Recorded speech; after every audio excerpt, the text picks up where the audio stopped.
For this question, I'm going to play the role of a mom who has a child in Florida. So you opened up last time by asking this crowd whether, as parents, we would want our children to have a primarily online education. And just to make sure I have my facts right, your proposal has the bulk of, or many of the freshman and sophomore year classes being taken through an online medium.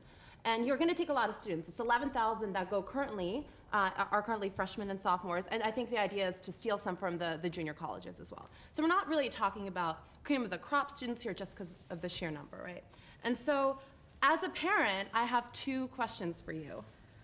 First, my baby just graduated high school, and the high school wasn't that great. So really, he didn't learn collaboration skills, critical thinking skills, time management skills. And so how, and you know, the other thing I heard was that like online only bachelor programs have really pretty low, in Florida, pretty low retention rates, really. So how are you going to teach my baby how to do all of those things in those critical 2 years? That's my first question. You really should have sent your kid to school in the north, you know?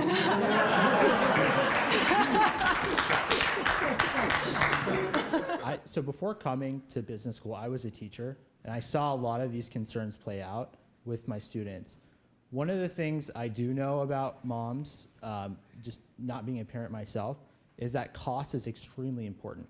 And when you look at the other offerings, the cost is going phenomenally high. By expanding our offering of online classes, we're able to be more likely to bring down our costs over time, which will save moms and parents money. And I think that's a pretty important factor as well. Also, you know, when we're thinking about bringing people on campus, that's when we want to, you know, give them the ability to critically think and you know, argue in kind of a collaborative way and build those collaboration teamwork skills. And so, like we said, our strategy is still to bring folks on campus as much as possible, as much as we can.